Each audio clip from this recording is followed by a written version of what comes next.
আসসালামু আলাইকুম সবাইকে।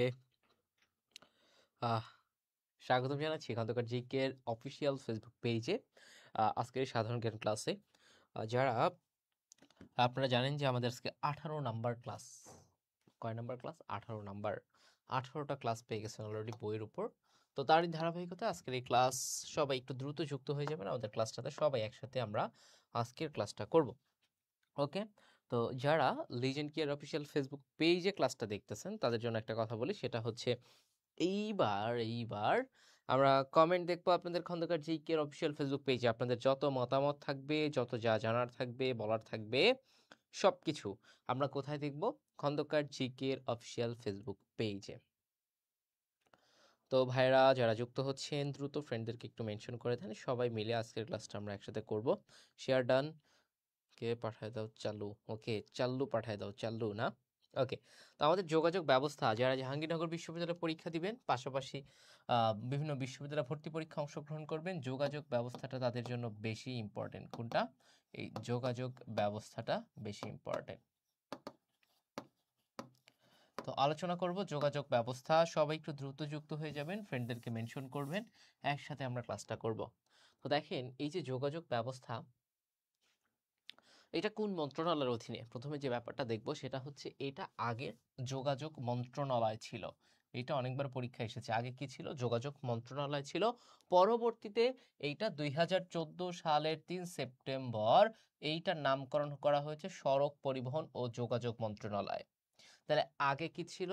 যোগাযোগ মন্ত্রণালয় ছিল। 2014 সালের 3 সেপ্টেম্বর এটার নামকরণ কি করা হয়েছে? সড়ক পরিবহন ও যোগাযোগ মন্ত্রণালয়। তাহলে যদি বলি সড়ক পরিবহন ও যোগাযোগ মন্ত্রণালয়ের পূর্ব নাম কি? যোগাযোগ মন্ত্রণালয়ের পূর্ব নাম কি? পূর্ব নাম হচ্ছে যোগাযোগ মন্ত্রণালয়। কি মন্ত্রণালয়? যোগাযোগ মন্ত্রণালয়। যোগাযোগ মন্ত্রণালয়। তাহলে যোগাযোগ মন্ত্রণালয়ের বর্তমান নাম সড়ক পরিবহন ও যোগাযোগ মন্ত্রণালয়, যেটা হয়েছে 2014 সালের কত তারিখ? 3 সেপ্টেম্বর। সবাই একটু বলেন তো, কবে এই যোগাযোগ মন্ত্রণালয়টার নাম পরিবর্তন হয়ে সড়ক পরিবহন ও যোগাযোগ মন্ত্রণালয় হয়েছে? ওয়ালাইকুম আসসালাম, সবাই কেমন আছেন? আহ, উত্তর করতে করতে আপনারা জানিয়ে দেন আপনারা কেমন আছেন। যদি বলি ভাই যে এই যে যোগাযোগ মন্ত্রণালয় কবে নাম পরিবর্তন করে সড়ক পরিবহন ও যোগাযোগ মন্ত্রণালয় হয়েছে, কবে? একটু সবাই জানাবেন, সবাই একটু ঝটপট জানাবেন। ভাইয়েরা বোনেরা যারা যুক্ত হচ্ছেন সবাই একটু ঝটপট জানাবেন যে এই নামটা পরিবর্তন হইল কবে। কি খবর, আপনারা কেন উত্তর করেন না? আর যারা এখন পর্যন্ত ওকে, 3 সেপ্টেম্বর 2014 সালে 3 সেপ্টেম্বর। ভাই আপনার একটা পোস্ট দেখেছিলাম, ডিউ থাকলে।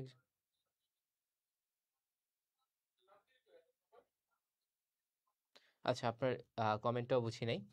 ওকে, পরে আমাদের জিজ্ঞেস করেন, বলে দেবো ইনশাল্লাহ, কিংবা আমাদের পেজে মেসেজ দিলেও বলে দিবে। ওকে, এরপরে আসেন সেতু। তো এই সেতু থেকে প্রশ্ন হয়ে থাকে। তো এগুলো মুখস্থ আইটেম, যদি আমি পড়িয়ে দিই কানে বাজবে, ভালো লাগবে, মনে থাকবে। আর যদি নিজে নিজে পড়তে চান বিরক্ত লাগবে, পড়তে মন চাইবে না, বাট এখান থেকে প্রশ্ন থাকে। বাট এখান থেকে কি থাকে? প্রশ্ন থাকে। তো ভাইরা এবছর এবছর কি জিজ্ঞেস করেছেন বুঝি নেই আপনার প্রশ্ন। তো দেখেন, বাংলাদেশের সেতু, সেতু কি যোগাযোগ মন্ত্রণালয়ের মধ্যে না? অবশ্যই যোগাযোগ মন্ত্রণালয়ের মধ্যে। তো যমুনা বহুমুখী সেতু খুব ইম্পর্টেন্ট এটা। কারণ কি, এখানে rail line, Jamuna rail line চালু হয়েছে, এই জন্য এই ব্যাপারটা বেশি ইম্পর্টেন্ট হয়ে গেছে। তো দেখেন, এটা হচ্ছে দ্বিতীয় দীর্ঘতম সড়ক সেতু, যার পূর্ব নাম ছিল বঙ্গবন্ধু বহুমুখী সেতু, যা যুক্ত করেছে কারে কারে জানেন? এই পাশে যুক্ত করেছে টাঙ্গাইলকে, আর আরেক পাশে যুক্ত করেছে কারে? সিরাজগঞ্জকে। টাঙ্গাইল এবং সিরাজগঞ্জকে যুক্ত করেছে। টাঙ্গাইল এবং সিরাজগঞ্জকে যুক্ত করেছে কোনটা? এই টাঙ্গাইল এবং সিরাজগঞ্জকে যুক্ত করেছে যে বহুমুখী সেতু, তার নাম হচ্ছে যমুনা বহুমুখী সেতু, যেটা দ্বিতীয় দীর্ঘতম সেতু।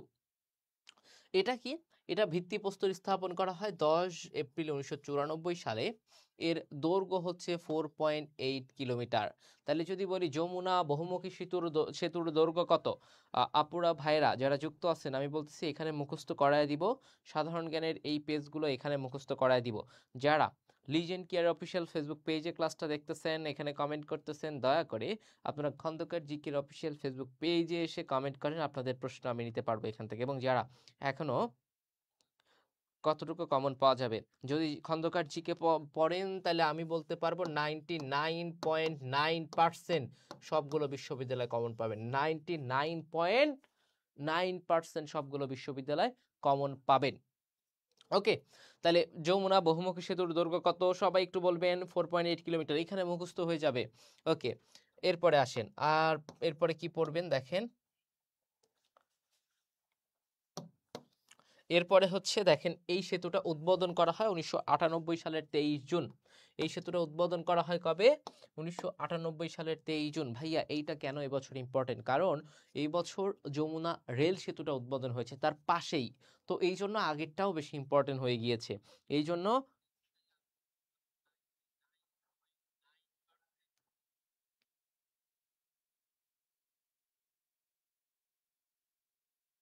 বই পড়বেন, শীটের চেয়ে বই বেশি ভালো। তো এটা উদ্বোধন করা হয় কবে? 98 সালের 23 জুন। তাহলে এখন ইম্পর্টেন্ট কেন? ওই যে রেল সেতুর জন্য উদ্বোধন হয়েছে। এবং এটাতে হেল্প করেছিল বিশ্ব bank, ADB, Asian development bank, Asian development bank, এরপরে হচ্ছে ওইসিএফ এবং বাংলাদেশের সরকার, এরা হেল্প করেছিল। এবং এটা প্রকল্প হাতে নেওয়া হয়েছিল 85 সালে, উদ্বোধন হয়েছে 98 সালে। বুঝতে পেরেছেন? নির্মাণের জন্য প্রথম রাজনৈতিকভাবে দাবি উত্থাপিত হয়। এই যে যমুনা বহুমুখী সেতুটা হয়েছিল, এই সেতুর জন্য প্রথম দাবি উত্থাপিত হয় হচ্ছে ওই যে যুক্ত ফ্রন্ট হয়েছিল, মনে আছে? 1954 যুক্ত ফ্রন্ট। এই 54 যুক্ত ফ্রন্টে এই দাবিটা উত্থাপিত হয়। 54 যুক্ত ফ্রন্টে কয়টা দফা ছিল? 21টা দফা ছিল। কয়টা দফা ছিল? 21টা দফা। এই 21টা দফার একটা ছিল যমুনা বহুমুখী সেতু। যদি বলি এই যুক্ত ফ্রন্টের দফা কয়টা, সবাই একটু বলেন তো। সবাই একটু বলবেন এই যুক্ত ফন্টের দফা কয়টা? আপুরা ভাইয়েরা, যুক্ত ফন্টের দফা কয়টা ছিল? যুক্ত ফন্ট যে দফা দিয়েছিল, কতটা দফা দিয়েছিল? যুক্ত ফন্ট কতটা দফা দিয়েছিল? যুক্ত ফন্ট কতটা দফা দিয়েছিল? 21টা। সবাই একটু বলেন কত দফা দিয়েছিল? 21টার একটা ছিল এই যমুনা বহুমুখী সেতু। এই 21টার একটা ছিল কয়টা? 21টার একটা ছিল যমুনা বহুমুখী সেতু। যারা সবাই একটু কমেন্ট করেন না ভাই, কয়টা ছিল সবাই বলেন? 21টা। সবাই একটু বলেন যে 21 দফা ছিল। ওকে, থ্যাংক ইউ সো মাচ। তো এটা উত্থাপন করেছিল কে? এই যে যুক্ত ফ্রন্টের যে 21 দফা, এটা উত্থাপন করেছিল মৌলানা আব্দুল হামিদ খান ভাসানী। তাহলে 21 দফা কে উদ্বোধন করেছিল? মৌলানা আব্দুল হামিদ খান ভাসানী। এই সেতুটা যুক্ত করেছে সিরাজগঞ্জ এবং টাঙ্গাইল জেলাকে। তাইলে যমুনা সেতু, যমুনা বহুমুখী সেতু, যেটা আমাদের 54 যুক্ত ফ্রন্টের একটা অন্যতম দফা ছিল, 21টা দফার একটা দফা ছিল, যেটা মাওলানা ভাসানী উদ্বোধন করেছিল, মানে উত্থাপন করেছিল। তার পরিপ্রেক্ষিতে যমুনা বহুমুখী সেতুটা হয় কত সালে? এই যে স্বাধীনতা হওয়ার পরে 1998 সালে এটা উদ্বোধন হয়। এরপরে আসেন ভাইয়েরা বোনেরা, সবচেয়ে ইম্পর্টেন্ট, সবগুলো বিশ্ববিদ্যালয় যেখান থেকে এবার প্রশ্ন আসতে পারে, সেইটা হচ্ছে দেশের সর্ববৃহৎ রেল সেতু হচ্ছে যমুনা রেলওয়ে সেতু। তাহলে যদি বলি দেশের সর্ববৃহৎ রেল সেতু কোনটা, দুইটা স্টার দিলাম, ইম্পর্টেন্ট। যদি বলি দেশের সর্ববৃহৎ রেল সেতু কোনটা, বোনেরা ভাইয়েরা উত্তর করেন। এইখানে মুখস্থ হয়ে যাক, এরপরে বইতে জাস্ট একবার পড়বেন, আপনার মুখস্থ হয়ে যাবে। তাহলে বলেন দেশের সর্ববৃহৎ রেল সেতু কোনটা? বলেন দেশের সর্ববৃহৎ রেল সেতু কোনটা? সবাই একটু বলেন দেশের সর্ববৃহৎ রেল সেতু কোনটা? একটু সবাই কমেন্ট করবেন, দেশের সর্ববৃহৎ রেল সেতু কোনটা? সবাই একটু বলেন দেশের সর্ববৃহৎ রেল সেতু কোনটা? যমুনা। বইতে আছে। ওকে, ওকে, এই যে যমুনা রেল সেতু, যেটার ভিত্তিপ্রস্তর স্থাপন করা হয় 2020 সালে, বাট নির্মাণ কাজ শেষ হয় 25 সালে, মানে এই বছর কিন্তু কাজ শেষ হয়েছে। এবং এইটার দৈর্ঘ্য কত? 4.8 কিলোমিটার, যেটা ওই যে সিরাজগঞ্জ আর টাঙ্গাইলকে যুক্ত করেছে, একই কথা। তাইলে এই যে এইবার উদ্বোধন হয়েছে, 25 সালে উদ্বোধন হয়েছে, যেটাকে হেল্প করেছে বাংলাদেশ আর জাপান। তো এটা সাম্প্রতিকের জন্য অনেক ইম্পর্টেন্ট। মোট বরাদ্দ ছিল 16,780 কোটি টাকা, এবং প্রকল্প বাস্তবায়নে সহযোগিতা করেছে জাইকা। জাইকা কোন দেশের প্রতিষ্ঠান? বলেন জাইকা কোন দেশের প্রতিষ্ঠান? জাইকা কোন দেশের প্রতিষ্ঠান? বলেন জাইকা কোন দেশের প্রতিষ্ঠান? একটু সবাই বলেন জাইকা কোন দেশের প্রতিষ্ঠান? এই জাইকা হেল্প করেছে, এটা মাথায় রাখবেন। হ্যাঁ, এবং ডাবল লাইন ডুয়েল গ্রেস কি গ্রেস, এখানে যে রেল লাইনটা দেওয়া হয়েছে এটা হচ্ছে ডবল লাইন, একটা লাইন দিয়ে ট্রেন যাবে সব সময়, আর একটা লাইন দিয়ে ট্রেন কি হবে, আসবে। ডাবল লাইন করা হয়েছে কোথায়? এই যমুনা বহুমুখী রেল সেতুতে, যমুনা বহুমুখী রেল সেতুতে, জাপান। ওকে, ক্লিয়ার কিনা সবাই? এই যে যমুনা সেতু, যমুনা বহুমুখী সেতু এবং যমুনা রেল সেতু, এই দুইটা ব্যাপার ক্লিয়ার কিনা একটু কাইন্ডলি আমাকে জানাবেন। কারণ আমরা যারা অনলাইনে ক্যামেরার সামনে দাঁড়িয়ে ক্লাস নেই, আমাদের একটাই আশা, একটাই ভরসা, একটাই ইচ্ছা, যে হচ্ছে আমাদের স্টুডেন্টরা যেন আমাদের কথাটা প্রপারলি বুঝতে পারে। তো সেই জন্য আমাদের মূলত আমরা এই জিজ্ঞেস করি যে আপনারা বুঝেছেন কিনা। তো আপনারা যদি রেসপন্স করেন, এটা হবে আমাদের জন্য অনেক বড় পাওয়া, এবং আমরা বুঝতে পারি যে আমরা বোঝাতে পেরেছি। ওকে ওকে, সবাই একটু বলবেন যে বুঝেছেন কিনা, ক্লিয়ার কিনা। ওকে, এরপরে আসেন পদ্মা সেতু, যেটা থেকে গত বছর, গত কয়েক বছরে অনেক প্রশ্ন হয়েছে। এবছর তেমন ইম্পর্টেন্ট না, তারপরে তো আমরা পড়ে যাব, কারণ শিখে যাব। তো এই যে পদ্মা সেতু, অফিসিয়াল নাম হচ্ছে পদ্মা বহুমুখী সেতু, যেটার অবস্থান তিনটা জেলার উপর, একটা হচ্ছে মুন্সিগঞ্জ, শরীয়তপুর এবং মাদারীপুর। কয়টা জেলার উপর পদ্মা সেতুটা? তিনটা জেলার উপর, মুন্সিগঞ্জ, শরীয়তপুর, আর একটা কি, মাদারীপুর। এবং দুই প্রান্ত, এক প্রান্ত হচ্ছে মাওয়া, যেটা হচ্ছে মুন্সিগঞ্জের মধ্যে পড়ছে, সাথে জাজিরা শরীয়তপুরের মধ্যে পড়ছে। ওকে, বাংলাদেশের উত্তর দক্ষিণ প্রান্তকে যুক্ত করেছে কোনটা? এই পদ্মা সেতু। তাহলে দুই প্রান্ত কি কি? এই পদ্মা সেতু দুই প্রান্ত হচ্ছে, এক প্রান্ত হচ্ছে মাওয়া, এই মাওয়াটা কোন জেলার মধ্যে পড়েছে? মুন্সিগঞ্জের, মতে মাওয়া, মতে মুন্সিগঞ্জ। আর শরীয়তপুরের মধ্যে পড়েছে কোনটা? শরীয়তপুরের মধ্যে পড়েছে জাজিরা প্রান্ত, জাজিরা প্রান্ত পড়ছে হচ্ছে শরীয়তপুরের মধ্যে। দুইটা প্রান্ত, একটা হচ্ছে মাওয়া আর একটা হচ্ছে জাজিরা, একটা হচ্ছে মাওয়া আর একটা কি ভাই, জাজিরা।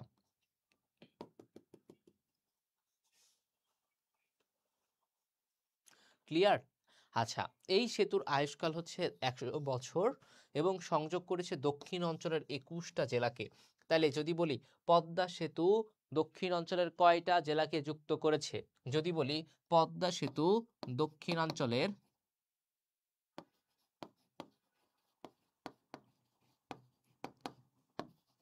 কয়টি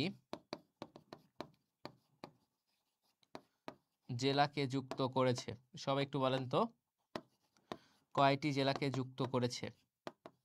বলেন, এই যে পদ্মা সেতু দক্ষিণাঞ্চলের কয়টা জেলাকে যুক্ত করেছে?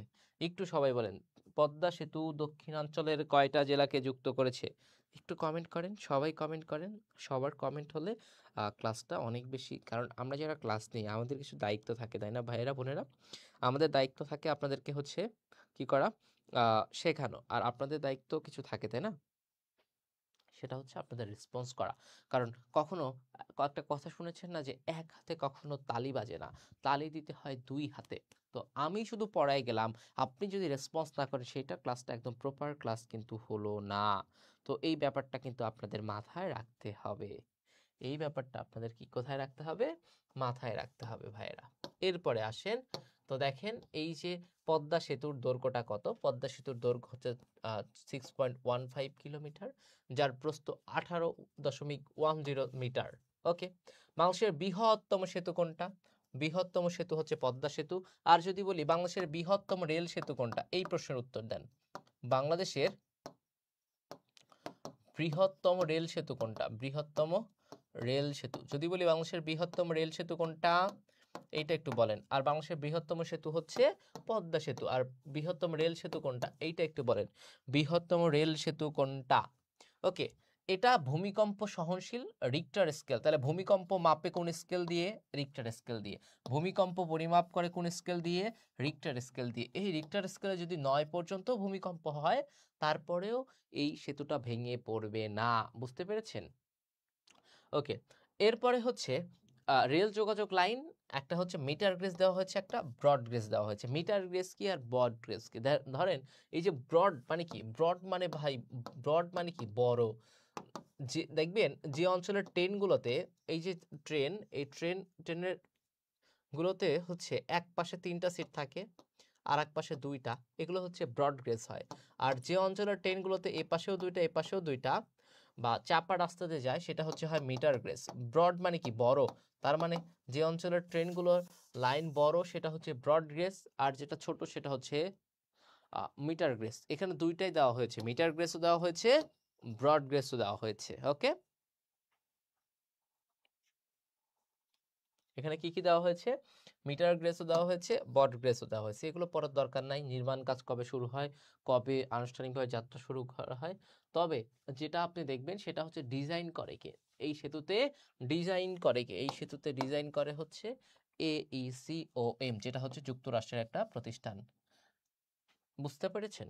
ওকে, এই নির্মাণে সেতু নির্মাণকারী প্রতিষ্ঠান, মূল সেতু হচ্ছে China railway major bridge engineering construction করেছিল।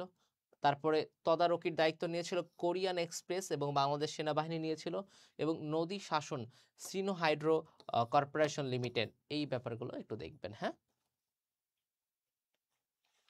ওকে, এরপরে আসেন, বিশ্বের সবচেয়ে গভীরতম পাইলের সেতু হচ্ছে পদ্মা সেতু। ওকে, এরপরে আসেন পদ্মা বহুমুখী রেল সেতু। পদ্মা সেতু আর পদ্মা বহুমুখী রেল সেতু এই দুইটা কিন্তু সেম না, কারণ এই বহুমুখী রেল সেতুটা দেখবেন সেমই, কারণ রেল হচ্ছে নিচে, উপরে হচ্ছে কি, উপরে হচ্ছে বাস, বাট রেল সেতুটা পরে উদ্বোধন করা হয় এবং এটার দৈর্ঘ্য 173। আচ্ছা, দরকার নাই। এই যে রেল যোগ করেছে ঢাকা, ঢাকা থেকে পদ্মা সেতু ভাঙা, নড়াইল, যশোর এই এলাকাগুলোকে, প্রকল্পের নাম চায়না রেলওয়ে গ্রুপ লিমিটেড, এবং এটাতেও সহযোগিতা করেছে কে, এটাতে সহযোগিতা করেছে হচ্ছে চীন সহযোগিতা করেছে। ওকে, এই যে প্রস্তাবিত দ্বিতীয় পদ্মা সেতু, যেটা প্রস্তাবিত দ্বিতীয় পদ্মা সেতু সেটা হচ্ছে মানিকগঞ্জের পাটুরিয়া ঘাট থেকে রাজবাড়ির গোয়ালন্দ, রাজবাড়ির গোয়ালন্দ এই দুটা জেলা, যারা ফরিদপুর অঞ্চলে মানুষ আছেন, যারা সাভার হয়ে ফরিদপুরের দিকে যান, সাভার হয়ে বিভিন্ন এলাকায় যান, ফরিদপুর বলেন, বরিশাল বলেন, কিংবা সাভার হয়ে, কিংবা ওই যে আহ, কি বলে এটাকে, ঘাট হয়ে যান, এই পাটুরিয়া ঘাট হয়ে যান, তারা বুঝেন এটাও একটা দুর্ভোগ। তো এই দুর্ভোগ কাটানোর জন্য দ্বিতীয়, এটা হচ্ছে প্রস্তাবিত করা হবে, প্রস্তাবিত দ্বিতীয় রেল সেতু, যেটার দৈর্ঘ্য হবে 6.10 কিলোমিটার, প্রস্থ হবে 18.10 মিটার। আর কিছুই জানতে হবে না এখান থেকে। আসেন, এরপরে আসেন হচ্ছে হার্ডিং ব্রিজ। এই যে হার্ডিং ব্রিজ, যেটা হচ্ছে লর্ড হার্ডিংস তৈরি করে গিয়েছিল, ভাই এটা আবার কেন ইম্পর্টেন্ট? এটা ইম্পর্টেন্ট হওয়ার পেছনে যে কারণটা সেটা হচ্ছে ভাই, যেহেতু এবছর দীর্ঘতম রেল সেতু হয়েছে যমুনা রেল সেতু এককভাবে, আর এর আগে সারা জীবন ছিল হার্ডিং ব্রিজ, হার্ডিং ব্রিজ এখন সেকেন্ড হয়ে গেছে এককভাবে রেল সেতুর দিক থেকে, সেকেন্ড হয়েছে হার্ডিং ব্রিজ, এই জন্য হার্ডিং ব্রিজটা ইম্পর্টেন্ট। তাহলে এই বাংলাদেশের দ্বিতীয় বৃহত্তম, এই যে একক কথাটা থাকবে, রেল সেতু হচ্ছে এই হার্ডিং ব্রিজ, যেটা কুষ্টিয়া ও পাবনা জেলাকে, পাবনা জেলার সীমান্তে পদ্মা নদীর উপরে, যেটার দৈর্ঘ্য কত, যেটার দৈর্ঘ্য 1.8 কিলোমিটার। দেখবেন একদম লোহার তৈরি হার্ডিং ব্রিজটা, নির্মাণকাল ছিল 1910 সাল থেকে 1920 সাল, এটা ছিল নির্মাণ কাল। এটা ছিল কি কাল, এইটা ছিল নির্মাণ কাল। এই হার্ডিং ব্রিজটা উদ্বোধন করেছিল লর্ড হার্ডিংস, কত সালে, 1915 সালে। তাহলে আমরা যদি বলি হার্ডিং ব্রিজ উদ্বোধন করা হয় কত সালে, সবাই একটু উত্তর করবেন। হার্ডিং ব্রিজ উদ্বোধন করা হয় কত সালে, যারা ক্লাসে আছেন সবাই উত্তর করবেন। হার্ডিং ব্রিজ, হার্ডিং ব্রিজ উদ্বোধন করা হয় কত সালে, ভাইয়েরা বোনেরা যারা যুক্ত আছেন সবাই বলবেন হার্ডিং ব্রিজ উদ্বোধন করা হয় কত সালে। যারা বলবেন না তাদের সাথে কোনো কথা নাই, তাদের সাথে আরি, বা যারা বলবেন না তাদের সাথে আমরা কথা বলাই বন্ধ করে দিব। বলেন হার্ডিং ব্রিজ কত সালে উদ্বোধন করা হয়? 1915, বাহ চমৎকার। স্বর্ণা দেবেন্নাথ, সাদিয়া জান্নাত, সাকিব হুসাইন, এরা সবাই বলেছে কত সাল, 1915 সালে এই হার্ডিং ব্রিজটা উদ্বোধন করা হয়। ওকে, এরপরে আসেন তৃতীয় বৃহত্তম একক রেল সেতু কোনটা? ভৈরব রেল সেতু। তৃতীয় বৃহত্তম একক রেল সেতু কোনটা? ভৈরব, যেটা যুক্ত করেছে কিশোরগঞ্জ জেলার সাথে ভৈরব বাজার এবং ব্রাহ্মণবাড়িয়া জেলার সাথে কিশোরগঞ্জ জেলার ভৈরব বাজার, কিশোরগঞ্জ জেলার ভৈরব বাজার এবং বাড়ি জেলার আশুগঞ্জকে যুক্ত করেছে, যেটা মেঘনা নদীর উপর। তাহলে ভৈরব রেল সেতু কোন নদীর উপর? ভৈরব রেল সেতু কোন নদীর উপর? বলেন, ভৈরব রেল সেতু কোন নদীর উপর? কোন নদীর উপর ভৈরব রেল সেতু কোন নদীর উপর? যারা যুক্ত আছেন বলবেন, ভৈরব রেল সেতু কোন নদীর উপর?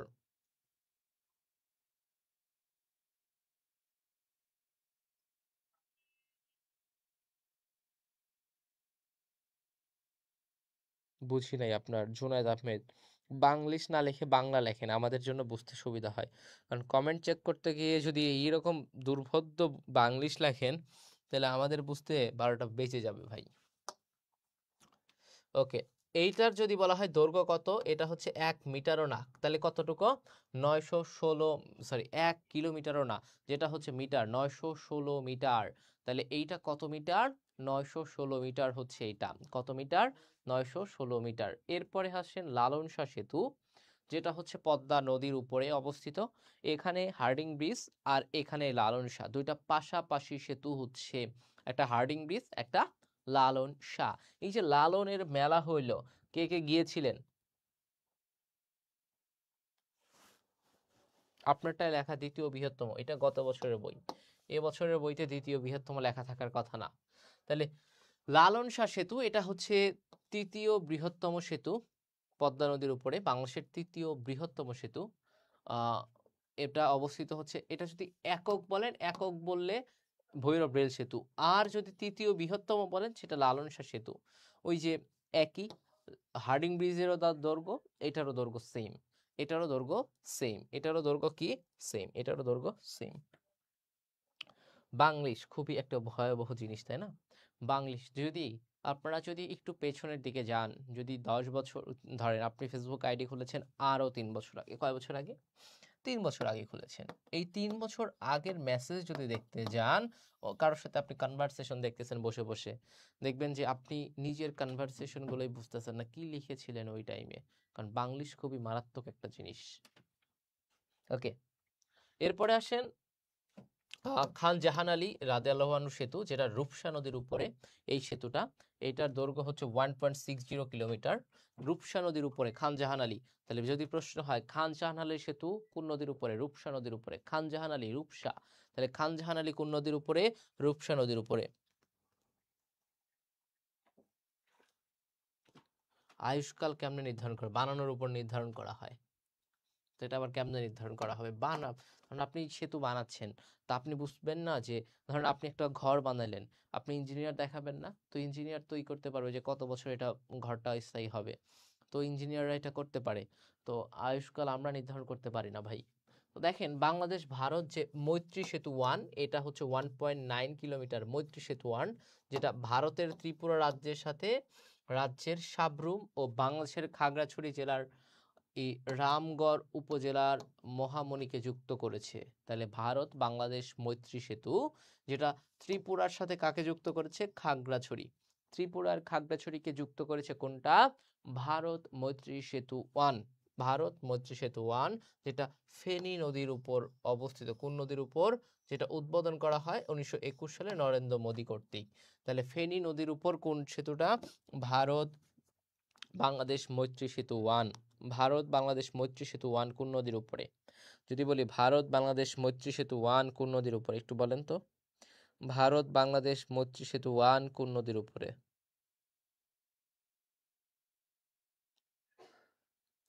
ভারত বাংলাদেশ মৈত্রী সেতু 1 কোন নদীর উপরে? সবাই একটু কমেন্ট করবেন। ভারত বাংলাদেশ মৈত্রী সেতু 1 কোন নদীর উপরে? সবাই একটু ঝটপট কমেন্ট করেন, দেখি কমেন্ট করতে পারেন কিনা আপনারা। সাকিব হোসেন পুরোটাই লিখে দিয়েছে। বাকিরা যারা আছেন একটু কমেন্ট করেন যে ভারত বাংলাদেশ মৈত্রী সেতু 1 তারপরে শেখ হাসিনার তিতাস সেতু, যেটা ওয়াই আকৃতির, এটা মনে রাখবেন, ওয়াই আকৃতির শেখ হাসিনা হবে না, তিতাস সেতু। জাস্ট মনে রাখবেন ওয়াই আকৃতির যে সেতুটা রয়েছে, কুই আকৃতি, ওয়াই আকৃতি হচ্ছে তিতাস সেতু, যেটা তিতাস নদীর উপরে। কোন নদীর উপরে? তিতাস নদীর উপরে। তাহলে ওয়াই আকৃতির সেতু কোনটা? ওয়াই আকৃতির সেতু হচ্ছে তিতাস সেতু। কোন নদীর উপরে? তিতাস নদীর উপরে। তাহলে ওয়াই আকৃতির সেতু, ওয়াই আকৃতির সেতু হচ্ছে তিতাস সেতু, তিতাস নদীর উপরে। তিতাস নদীর উপরে সেতুটা দেখতে কেমন? ওয়াই আকৃতি। এরপরে পায়রা সেতু, যেটা হচ্ছে পায়রা সেতু, পায়রা নদীর উপরে নির্মিত একটা সেতু। পায়রা নদীর উপরে নির্মিত একটা সেতু হচ্ছে পায়রা সেতু, দরকার নাই এত বেশি আলোচনা করার। আর গুরুত্বপূর্ণ কয়েকটা সেতু আছে, যেমন এগুলো থেকে আপনার জাহাঙ্গীরনগরের প্রশ্ন হয়। যেমন এই প্রশ্নটা এসেছিল যে ফকির মজনু শাহ সেতু কোথায় অবস্থিত? গাজীপুরের কাপাসিয়ার শীতলক্ষ্যা নদীর উপরে। তারপরে যদি বলা হয় ক্রুন ব্রিজ অবস্থিত কোথায়? সিলেট জেলায়। গাফখান সেতু অবস্থিত ঝালকাঠি জেলার গাফখান নদীর উপরে। তো এগুলো ইম্পর্টেন্ট, এগুলো জাহাঙ্গীরনগর বলেন আর যে বিশ্ববিদ্যালয়ে পড়েন, এগুলো ইম্পর্টেন্ট। তাহলে ফকির মজনু সেতু, তারপরে গাফখান সেতু, গ্রিন ব্রিজ অবস্থিত, তারপরে আব্দুর রব সেরেনিওয়াত সেতু, শহীদ বুদ্ধিজীবী সেতু, তারপরে ঝুলন্ত সেতু কোন নদীর উপরে? কাপ্তাই হ্রদের উপরে, রাঙ্গামাটির কাপ্তাই হ্রদের উপরে রয়েছে ঝুলন্ত সেতু। তো এই সেতুগুলো একটু পড়ে নিবেন। এই সেতুগুলো কি করবেন? এই সেতুগুলো পড়ে নিবেন, এগুলো কিন্তু ইম্পর্টেন্ট। পড়বেন তো সবাই? কথা বলেন, সবাই পড়বেন কিনা? দেখেন এত সহজ করে দেওয়া হচ্ছে, একটা বই কিনলে আপনি কত সহজেই এগুলো, মানে এখন আমরা পড়ায় দেওয়ার পরে।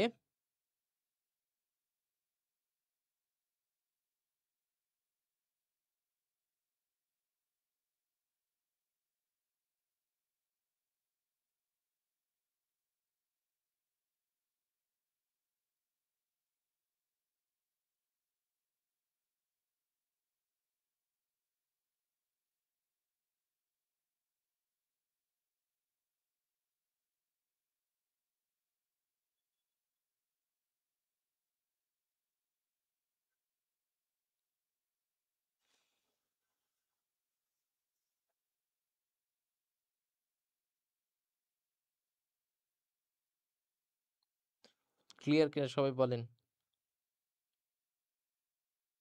আমার এলাকায় গাফখান, হ্যাঁ ভাইয়া, ওকে। তো দেখেন এখানে বিগত বছরের প্রশ্নগুলো ব্যাখ্যা করা আছে যে পদ্মা সেতুর দৈর্ঘ্য কত। দেখেন এটা কোথায় কোথায় আসছিল, গুচ্ছে আসছিল, চট্টগ্রাম বিশ্ববিদ্যালয়ের ডি ইউনিটে আসছিল, ডিপ্লোমায় আসছিল, তারপর রাবিতে আসছিল। দেখেন কতগুলো জায়গায় আসছে। এটার দৈর্ঘ্য কত? 6.15 কিলোমিটার। যমুনা সেতুর পিলারের সংখ্যা কত? পিলারের সংখ্যা 50টা, 21তম বিসিএস এ আসছিল। যমুনা সেতুর উপর নির্মিত বঙ্গবন্ধু সেতুর দৈর্ঘ্য কত? এই যে দেখেন এইগুলো থেকে বিগত বছরে বিভিন্ন বিশ্ববিদ্যালয় প্রশ্ন এসেছে। তো আমাদের এখানে আমাদের বইতে সর্বোচ্চ পরিমাণে প্রশ্ন, মানে এত পরিমাণে প্রশ্ন যুক্ত করা আছে, বাংলাদেশের অন্য কোনো সাধারণ জ্ঞান বইতে এত প্রশ্ন যুক্ত করা নাই। আপনি এই বইটা কিনলে আপনার এক্সট্রা করে মডেল টেস্ট কিনতে হবে না, কারণ মডেল টেস্টে যে প্রশ্নগুলো সেটা আপনার খন্দকার জিকেতেই থাকে। দেখেন কি পরিমাণে প্রশ্ন প্র্যাকটিস আছে। ঢাকা বিশ্ববিদ্যালয় এখান থেকে কয়টা প্রশ্ন আসছে, জাহাঙ্গীরনগরে আসছে কয়টা, তারপরে রাজশাহীতে দেখেন অনেকগুলো প্রশ্ন সেতু থেকে আসছে। লালন শাহ সেতু কোন নদীর তীরে? পদ্মা নদীর তীরে। তারপরে চট্টগ্রামে কয়টা আসছে, শাহজালাল বিজ্ঞান প্রযুক্তির কয়টা আসছে, সাত কলেজে কয়টা আসছে, প্রত্যেকটা জিনিস আমাদের বইতে সুন্দর করে পুঙ্খানুপুঙ্খানুভাবে দেওয়া আছে। বই কোনটা কিনবেন তাইলে? সাধারণ জ্ঞানের জন্য বাজারের অন্য বইও তো আছে, একটু যা দেখবেন। আমি বলি লাইব্রেরিতে গিয়ে আগে দেখবেন, লাইব্রেরিতে গিয়ে সাউন্ড অনেক কম, সাউন্ড জোরে বাড়িয়ে নেন। লাইব্রেরিতে গিয়ে একটু দেখবেন যে কোন বইটা পড়ে আপনি মজা পাচ্ছেন। দরকার লাইব্রেরিয়ানকে বলবেন আমি বইটা একটু 2 মিনিট করে করে সব প্রত্যেকটা বই পড়তে চাই, দেখবেন কোন বইয়ের প্রেমে আগে পড়েন। যে পরিমাণে আপনি 400 টাকা দিয়ে একটা মডেল টেস্টও পেয়ে যাচ্ছেন এর সাথে, মডেল টেস্টটা কই? এই বইয়ের মধ্যে অনেক প্রশ্ন দেওয়া আছে। এরপরে ফ্লাইওভার, যেখান থেকে জাহাঙ্গীরনগরের প্রশ্ন আসে। ফ্লাইওভার শুধু জাহাঙ্গীরনগর কেন, অনেক জায়গায় প্রশ্ন আসে। বাংলাদেশের প্রথম ফ্লাইওভার যদি বলা হয় মহাখালী ফ্লাইওভার, আর যদি বলা হয় প্রথম ফ্লাইওভার প্রকল্প কোনটা, তাহলে হচ্ছে খিলগাঁও ফ্লাইওভার। তাহলে প্রথম ফ্লাইওভার কোনটা? মহাখালী ফ্লাইওভার। আর একটা জিনিস দেখেন এইখানে আপনাকে একটু, আর যদি বলা হয় যে প্রথম ফ্লাইওভার প্রকল্প কোনটা, তাহলে হচ্ছে খিলগাঁও ফ্লাইওভার। প্রথম ফ্লাইওভার হচ্ছে মহাখালী ফ্লাইওভার। আর যদি বলা হয় প্রথম ফ্লাইওভার প্রকল্প, প্রথম ফ্লাইওভার, আপনি যখনই অনেক বেশি হাইপার জাতি তো বাঙালি, যখনই দেখবেন প্রথম ফ্লাইওভার ওই প্রকল্প আর দেখবেন না, দিয়ে দিবেন মহাখালী। বাট যদি বলা হয় প্রথম ফ্লাইওভার প্রকল্প কোনটা, তখন উত্তর কি হবে? তখন উত্তর হবে খিলগাঁও ফ্লাইওভার।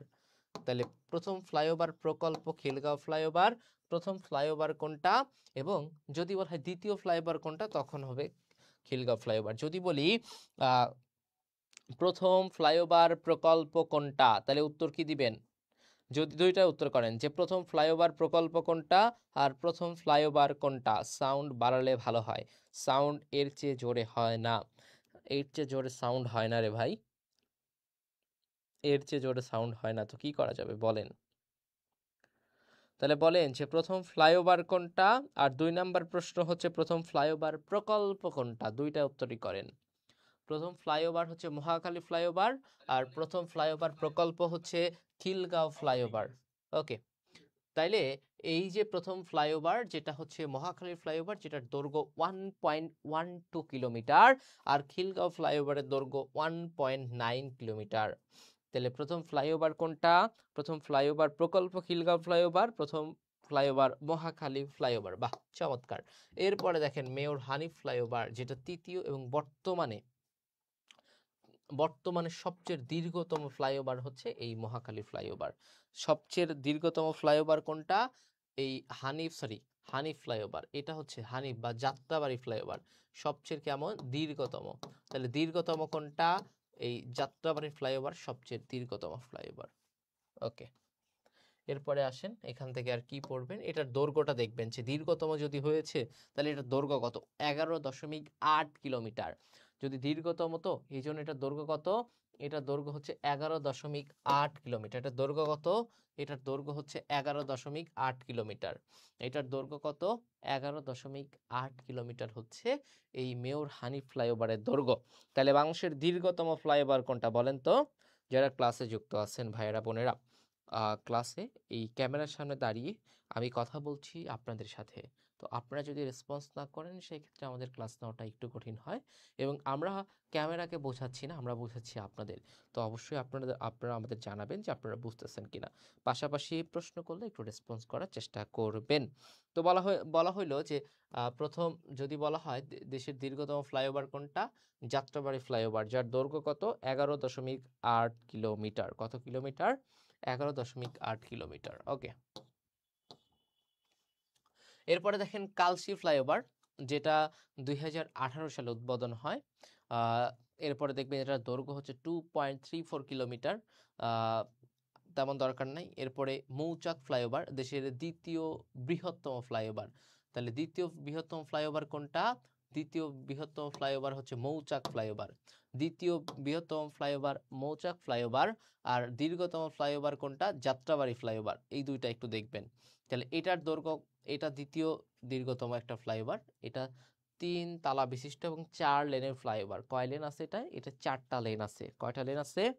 4টা লেন আছে হচ্ছে এই মৌচাক ফ্লাইওভারে। দেখেন এই ফ্লাইওভার থেকে বিসিএস এ 2টা প্রশ্ন এসেছে, যে মেয়র মোহাম্মদ হানিফ ফ্লাইওভার বা যাত্রাবাড়ি ফ্লাইওভার, এইটার দৈর্ঘ্য কত কিলোমিটার? দেখেন, তো এই জায়গাগুলো, এই ব্যাপারগুলো অনেক বইতে নাই।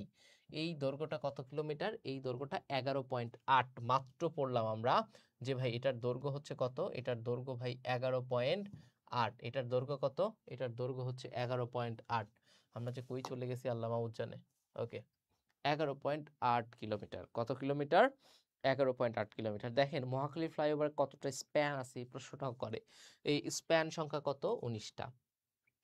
ঢাকা শহরে প্রথম ফ্লাইওভার উদ্বোধন করেন কে? সেটা হচ্ছে বেগম খালেদা জিয়া। এই প্রশ্নটা আসতে পারে, খালেদা জিয়া যেহেতু। প্রথম ফ্লাইওভার উদ্বোধন করা হয় 2004 সালের নভেম্বর মাসে। দেখেন জাহাঙ্গীরনগরে আসছিল। প্রথম ফ্লাইওভার প্রকল্প কোনটা? দেখেন জাহাঙ্গীরনগরে এসেছিল। প্রথম ফ্লাইওভার প্রকল্প কোনটা? আবার বলেছিল দীর্ঘতম ফ্লাইওভার কোনটা? দীর্ঘতম তো যাত্রাবাড়ি। দীর্ঘতম কোনটা? যাত্রাবাড়ি, যেটার দৈর্ঘ্য কত? 11.8। আর প্রকল্প কোনটা? খিলগাঁও। প্রকল্প কোনটা? খিলগাঁও। দেখছেন এরকম প্রশ্ন হয়। আবার কুড়িল ফ্লাইওভারের দৈর্ঘ্য কত? দেখেন এই জায়গাগুলো থেকে বিশ্ববিদ্যালয় প্রশ্ন করে, যেগুলো অন্য বইগুলোতে এই ফ্লাইওভারগুলো এত বিস্তারিত দেওয়া থাকে না। সেই জায়গায় ব্যতিক্রম হচ্ছে আপনাদের খন্দকার জিকে। আপনাদের মনে হয় বোঝাতে পেরেছি যে খন্দকার জিকে কেন কিনবেন, কেন বইটা এত জনপ্রিয় বাংলাদেশে অ্যাডমিশন চাকরি পরীক্ষার্থীদের কাছে। তার অন্যতম কারণ এই ব্যাপারগুলো। ওকে, আসেন সামনে আগাই। সামনে কি আছে একটু দেখি। নৌপথ, এতক্ষণ আমরা তো স্থলপথ দেখলাম, এবার আসে নৌপথ। তো নৌ পরিবহন সংস্থা নাম হচ্ছে বাংলাদেশ অভ্যন্তরীণ নৌ পরিবহন কর্তৃপক্ষ, বিআইডব্লিউটিএ। তাহলে বাংলাদেশের অভ্যন্তরীণ নৌ পরিবহন কর্তৃপক্ষ বিআইডব্লিউটিএ 1958 সালে প্রতিষ্ঠিত হয়। প্রতিষ্ঠানটির সদর দপ্তর ঢাকায় অবস্থিত এবং প্রতিষ্ঠানটা এই যে নৌ মন্ত্রণালয় আছে, এই নৌ মন্ত্রণালয়ের অধীনে। তাহলে বিআইডব্লিউটিএ কোন মন্ত্রণালয়ের অধীনে? দ্রুত কমেন্ট করেন। ভাইয়া সাউন্ড অনেক কম। সাউন্ড কম থাকলে আপনার মনে হয় ব্যক্তিগত সমস্যা, আপনার ফোনের সমস্যা, অথবা যদি খুবই কম হয় একটা হেডফোন কিনে নেন।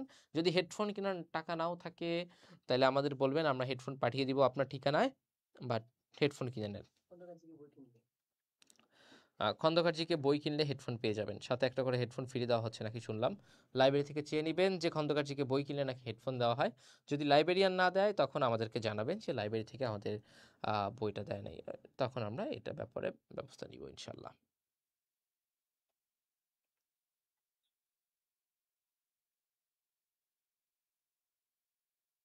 বিআইডব্লিউটিএ কোন মন্ত্রণালয়ের অধীনে? নৌ মন্ত্রণালয়ের অধীনে। নৌ মন্ত্রণালয়ের অধীনে। আচ্ছা আচ্ছা, এই যে নদী পথে বা নদী দিয়ে সরাসরি যুক্ত নয় কোন জেলা? তখন উত্তর হবে হচ্ছে এই রাঙ্গামাটি জেলা সরাসরি নদী দিয়ে যুক্ত নয়। কোন জেলা যুক্ত নয়? সেটা হচ্ছে এই যে রাঙ্গামাটি জেলা সরাসরি নদী পথে যুক্ত নয়। কোন জেলা? রাঙ্গামাটি জেলা। বুঝতে পেরেছেন? এরপরে বাংলাদেশের প্রথম বাণিজ্যিক জাহাজের নাম হচ্ছে বাংলার দূত। এরপরে বাংলাদেশের নৌবাহিনীর সদর দপ্তর অবস্থিত কোথায়? বনানী, ঢাকাতে। বনানীতে, ঢাকার বনানীতে হচ্ছে নৌবাহিনীর সদর দপ্তর।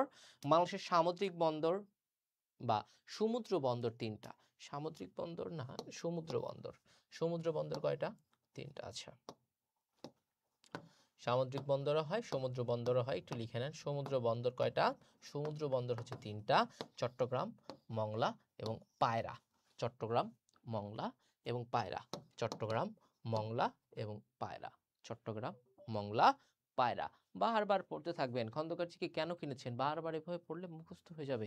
সাধারণ জ্ঞান আপনি আজকে পড়বেন, কালকে ভুলে যাবেন, বাট বারবার প্র্যাকটিস করলে মনে থাকবে। আরও প্র্যাকটিস করার জন্য আরও ভালো জায়গা হচ্ছে আমাদের এখানে অনেক প্রশ্ন দেওয়া আছে, এইটা আপনাকে প্র্যাকটিসের ক্ষেত্রে অনেক বেশি আগায় রাখবে। তো সবাই ক্লিয়ার কিনা একটু ঝটপট জানান।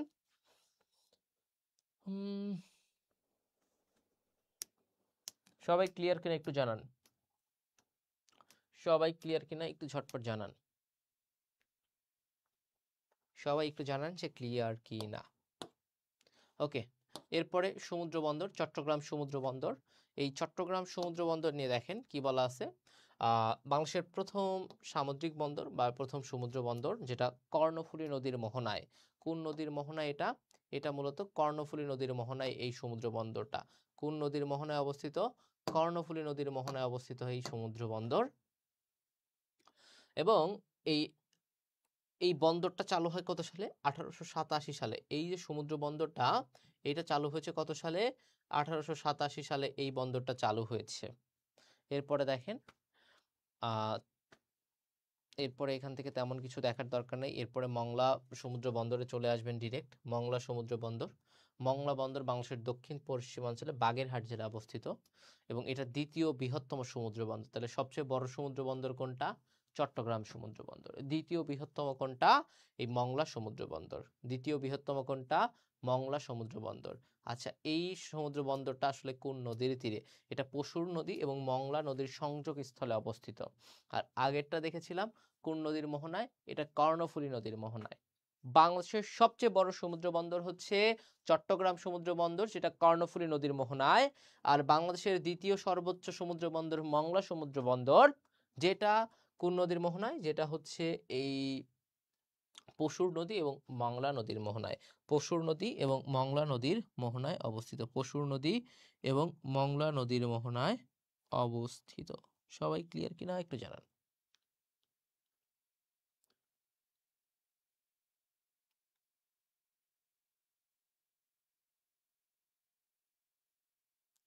ক্লিয়ার হলে একটু বলেন যে ভাই ক্লিয়ার হয়েছে এতটুকু পর্যন্ত।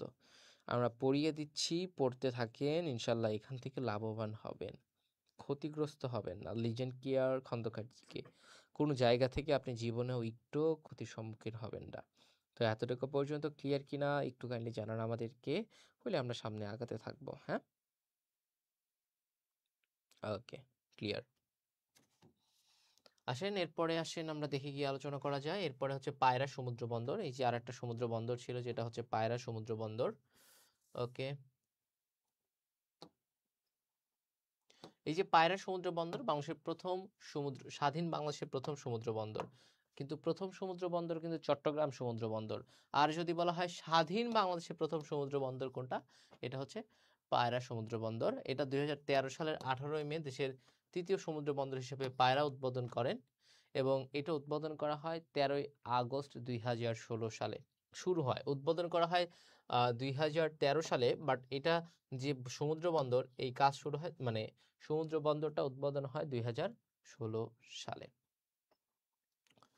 আচ্ছা, দেখেন এটা হচ্ছে আমাদের বাংলাদেশের তৃতীয় এবং দক্ষিণ এশিয়ার একটি সামুদ্রিক বন্দর।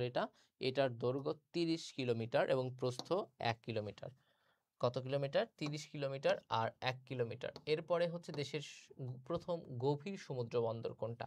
খুবই ইম্পর্টেন্ট, পরীক্ষায় মাঝে মাঝেই থাকে। দেশের গভীরতম সমুদ্র বন্দর হচ্ছে মাতারবাড়ি, সেটা মহেশখালীতে, কক্সবাজার। তাহলে বাংলাদেশের গভীর সমুদ্র বন্দর, গভীর সমুদ্র বন্দর কোনটা বলেন? বাংলাদেশের প্রথম গভীর সমুদ্র বন্দর কোনটা? সবাই বলেন বাংলাদেশের গভীর সমুদ্র বন্দর কোনটা, একটু কমেন্ট করেন। গভীর সমুদ্র বন্দর হচ্ছে এই মাতারবাড়ি। এটাতে অর্থায়ন করেছিল জাইকা। কেউ অর্থায়ন করেছিল? জাইকা অর্থায়ন করেছিল। তাহলে গভীর সমুদ্র বন্দর কোনটা? একটু দ্রুত লিখেন সবাই কমেন্টে। কমেন্টে লিখলে কি হবে, মনে থাকবে যে আমি লিখেছিলাম, ভাইয়া বলেছিল গভীর সমুদ্র বন্দরের কথা, আমি লিখেছিলাম মাতারবাড়ি। ওই যে মাথায় পরীক্ষার হলে গিয়ে এইগুলো কাজ করবে সবচেয়ে বেশি। আপনি যে লিখতেছেন এইটা সবচেয়ে বেশি কাজ করবে হচ্ছে পরীক্ষার হলে গিয়ে।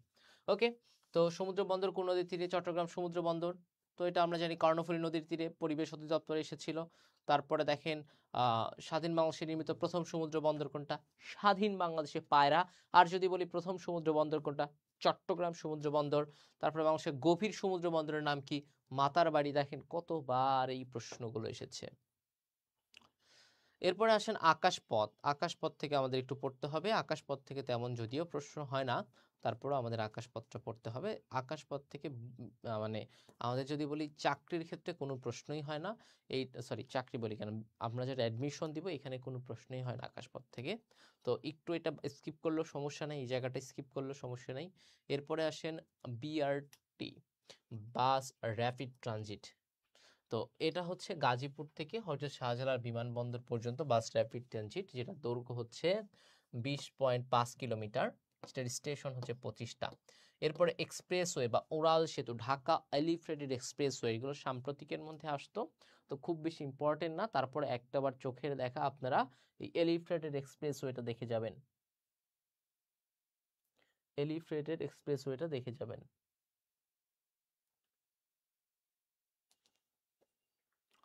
ওকে, তারপরে যে ওরাল সেতুগুলো আছে, যেমন শহীদ ওয়াসিম ওরাল সেতু, আহ, শহীদ ওয়াসিম ওরাল সেতু, যার এই যে ওয়াসিম চট্টগ্রামে শহীদ হলো, জুলাই গণঅভ্যুত্থানে যে শহীদ হলো, চট্টগ্রামের সন্তান শহীদ ওয়াসিম, যার এটা একটু ইম্পর্টেন্ট, এবং যার পূর্ব নাম ছিল মেয়র মহিউদ্দিন চৌধুরী এক্সপ্রেসওয়ে, এখন বর্তমান নাম কি? শহীদ ওয়াসিম ওরাল সেতু। তো এরপরে ঢাকা থেকে আশুলিয়া এলিভেটেড এক্সপ্রেসওয়ে, এটা একটু পড়বেন। এটা ঢাকা থেকে আশুলিয়া একটা এক্সপ্রেসওয়ে হচ্ছে, সেটা হচ্ছে এলিভেটেড এক্সপ্রেসওয়ে, যেটার দৈর্ঘ্য হবে 24 কিলোমিটার, যেটা হযরত শাহজালাল আন্তর্জাতিক বিমানবন্দর হতে ইপিজেড পর্যন্ত। ইপিজেড, ইপিজেড কোথায়? ইপিজেড হচ্ছে ঢাকার সাভারে হচ্ছে ইপিজেড অবস্থিত। ওকে, সবাই এতটুকু ক্লিয়ার কিনা একটু জানান, আমাদের জানালেই হবে। ভাই সাউন্ড বাড়ান। ভাই সাউন্ড এর চেয়ে বেশি জোরে হয় না। যেটা আমরা করতে পারি সেটা হচ্ছে আহ, আপনাকে কান দেখানোর জন্য, কান পরিষ্কার করার জন্য আমরা খন্দকার জিকের পেজ থেকে আমরা একটা ক্যাম্পেইন করতে পারি, মেডিকেল ক্যাম্প করতে পারি, আপনাদের কান পরিষ্কার একটা যে ক্যাম্প সেটা করতে পারি। আর যদি এটাতেও আপনাদের কাজ না হয়, যদি কানের সমস্যা থেকে থাকে আরো বেশি, তাহলে আপনাদের হেডফোন কিনে দিতে পারি, অনেক উচ্চ গতির হেডফোন। কারণ আমাদের ফোনে সাউন্ড বাজাইলে মনে হচ্ছে অনেক জোরে কথা বলতেছি, তো আপনাদের ফোনে যদি এত কম সাউন্ড হয় তাহলে আমাদের এটা ছাড়া আর কিছু করার নাই। ওকে, আমরা তো আর হচ্ছে ওই রাজনৈতিক বক্তা না যে জোরে জোরে চিল্লায় চিল্লায় কথা বলবো। আমরা ক্লাস নেই, আমরা খুব জোরে কথা বলতে পারি না। সাউন্ড আর কেমনে বাড়ানো যায়? এই নিজের গলার সাউন্ডই তো বাড়াতে হবে, এর চেয়ে বেশি সাউন্ড হয় না ভাই। ওকে, এরপর আসেন দেশের প্রথম টানেল, কর্ণফুলী টানেল। যে দেশের দক্ষিণ এশিয়ার প্রথম টানেল কিন্তু এই কর্ণফুলী টানেল। দক্ষিণ এশিয়ার প্রথম টানেল কোনটা? এই কর্ণফুলী টানেলটা হচ্ছে দক্ষিণ এশিয়ার প্রথম টানেল। এবং এইটা হচ্ছে সুড়ঙ্গটি কর্ণফুলী নদীর দুই তীর অঞ্চলকে যুক্ত করেছে। মানে কর্ণফুলী টানেলটা কোন নদীর তীরে, এই কোন নদীর, এই কোন নদীর সুড়ঙ্গতে হয়েছে? সেটা কর্ণফুলী নদী, যেটা বাংলাদেশের সবচেয়ে খরস্রোত নদী। আমরা জানি বাংলাদেশের সবচেয়ে খরস্রোত নদী কোনটা? এই খরস্রোত নদী হচ্ছে কর্ণফুলী নদী। সবচেয়ে খরস্রোত নদী কোনটা? কর্ণফুলী নদী, যেটা দুই তীর অঞ্চলকে যুক্ত করেছে এটা। যেটার দৈর্ঘ্য হচ্ছে 3.32 কিলোমিটার। কত কিলোমিটার? 3.32 কিলোমিটার। যেটাতে নির্মাণাধীন প্রতিষ্ঠান, যেটা সহযোগিতা করেছে China communication and construction company limited. Okay, এরপরে হচ্ছে যুক্ত করেছে কারে কারে? চট্টগ্রামের দুইটা শহরকে যুক্ত করেছে। একটা হচ্ছে পতেঙ্গাকে যুক্ত করেছে, আর একটা হচ্ছে আনোয়ারাকে যুক্ত করেছে। উত্তর পাশে হচ্ছে পতেঙ্গা এই কর্ণফুলী টানেলের, এবং দক্ষিণ পাশে হচ্ছে আনোয়ারা। এই দুইটা শহরকে যুক্ত করেছে এই কর্ণফুলী টানেল, যেটা হচ্ছে কর্ণফুলী নদীর গভীরে অবস্থিত, যেটার দৈর্ঘ্য 3.32 কিলোমিটার। কর্ণফুলী নদী বাংলাদেশের সবচেয়ে খরস্রোত নদী, এই হচ্ছে কর্ণফুলী নদী। ওকে, এর হচ্ছে দেখেন, এর আরেকটা নাম আছে, যেমন টু টাউন ওয়ান সিটি বলা হয় এটাকে। এটা উদ্বোধন করা হয় 2023 সালের অক্টোবর মাসে। তো দেখেন, এখান থেকে প্রশ্ন এসেছে বিভিন্ন চাকরির পরীক্ষা, বাংলাদেশের প্রথম টানেল কোন নদীর তলদেশে নির্মিত হচ্ছে? উত্তর কি হবে? কর্ণফুলী নদীর। কর্ণফুলী নদীর তলদেশে সদ্য স্থাপিত বঙ্গবন্ধুর মূল দৈর্ঘ্য কত? 3.32 কিলোমিটার। দেখেন, আমরা একটু আগে পড়ে ফেললাম। এরপরে আসেন রেলপথ। দক্ষিণাঞ্চলের প্রথম, ভাইয়া সাউন্ড একটু বাড়িয়ে দেন এই ভাই। হ্যালো, এবার শুনতে পারছস কিনা দেখতো ভাই, এইবার শুনতে পারছস কিনা? ওকে, রেলপথ। বিশ্বের প্রথম রেলপথ যেটা চালু হয় হচ্ছে 1825 সালে। বিশ্বের প্রথম রেলপথ চালু হয় 1825 সালে, যেটা হচ্ছে যুক্তরাজ্যে। তাহলে দেশের প্রথম রেলপথ হচ্ছে যুক্তরাজ্যে চালু হয়। আর উপমহাদেশে আমাদের এই সাবকন্টিনেন্টে সর্বপ্রথম রেল চালু করে 1853 সালে লর্ড ডালহৌসি। খুব ইম্পর্টেন্ট একটা জিনিস হচ্ছে লর্ড ডালহৌসি। আচ্ছা, ওকে, এরপরে দেখেন, এই যে দেশের প্রথম রেল লাইন স্থাপিত হয় কত সালে? 1862 সালে। বাট রেলপথটা চালু করে লর্ড ডালহৌসি 1853 সালে। আর যদি আমাদের দেশে বলি, সেটা হচ্ছে 1862 সালে, দর্শনা হতে কুষ্টিয়া পর্যন্ত। তাহলে প্রথম রেল লাইন, বাংলাদেশের প্রথম রেল লাইন কোথা থেকে কোথায় চালু করা হয় বলেন তো? বাংলাদেশের কোথা থেকে কোথায় প্রথম রেল লাইন তৈরি করা হয়? বাংলাদেশের কোথা থেকে কোথায় প্রথম রেল লাইন তৈরি করা হয়? ভাইয়েরা বোনেরা একটু ঝটপট করবেন।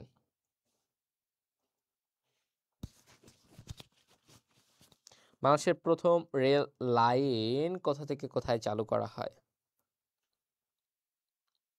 দর্শনা থেকে কুষ্টিয়া। কোথা থেকে কোথায়?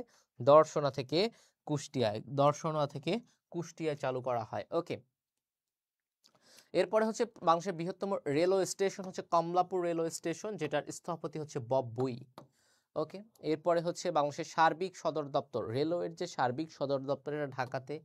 বাংলাদেশের রেলওয়ে বিভক্ত হচ্ছে দুইটা ভাগে, একটা পূর্বাঞ্চল আর একটা হচ্ছে পশ্চিমাঞ্চল। আচ্ছা, পূর্বাঞ্চলের সদর দপ্তর চট্টগ্রামে, আর পশ্চিমাঞ্চলের সদর দপ্তর রাজশাহীতে। বাংলাদেশের রেলওয়ে দুইটা অঞ্চলে বিভক্ত, একটা পূর্বাঞ্চল, একটা পশ্চিমাঞ্চল। তাহলে পশ্চিমাঞ্চলেরটা কোথায়? রাজশাহীতে। আর পূর্বাঞ্চলেরটা কোথায়? চট্টগ্রামে। বাংলাদেশের রেলপথ নাই কোন বিভাগে? বরিশালে কোনো রেলপথ নাই। ওকে, বাংলাদেশে তারপরে চিলাহাটি রেলওয়ের জাংশনটি অবস্থিত কোথায়? নীলফামারী জেলায়, চিলাহাটি।